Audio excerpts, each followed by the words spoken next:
जहां कहीं भी विद्युत शब्द आएगा वहां पर दो चीजों की बात करी जाएगी, एक तो होएगा प्लस, एक होएगा माइनस। जैसे मान लिया यहां पर ये तार है, कोई भी तार है भैया, एक तार कैसा होता है, लाल तार होता है, एक काला तार होता है, एक प्लस होता है, एक माइनस होता है, वही तो विद्युत होती है।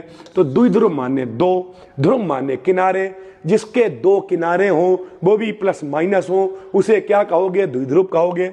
ले भैया हमने बनाया, एक हो गया माइनस क्यू, एक हो गया प्लस क्यू, दो किनारे हो गए भैया, बीच की दूरी हमने मान ली 12।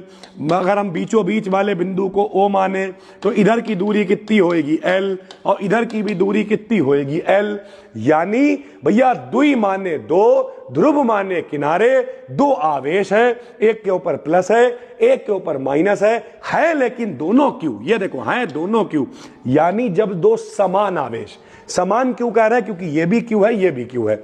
जब दो समान आवेश लेकिन विपरीत प्रकृति के, प्रकृति विपरीत है, एक प्लस है एक माइनस है, वैल्यू बराबर है, तो जब दो समान परंतु विपरीत प्रकृति के आवेश एक दूसरे से कितनी दूरी पर होते हैं, 12 मीटर की दूरी पर होते हैं, तब हम लोग उसे क्या कहते हैं, विद्युत द्विध्रुव कहते हैं। और समझाते हैं मेरे भाई, यही तो लिखा है हमने, देखो माइनस क्यू है, प्लस क्यू है, बीच की दूरी L और L कितनी है भैया, 12 है।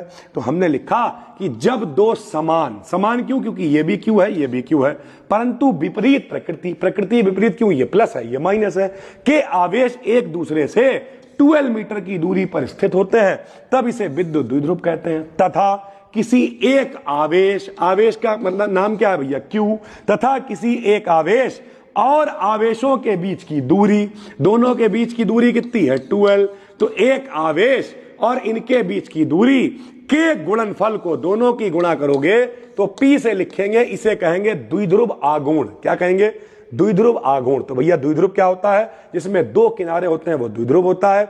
जब आप इसका आवेश उठाओगे और बीच की दूरी से गुणा कर दोगे तो भैया वो बन जाएगा द्विध्रुव आघूर्ण। क्या बन जाएगा, द्विध्रुव आघूर्ण। द्विध्रुव आघूर्ण का फॉर्मूला क्या होता है, P बराबर Q इंटू 12।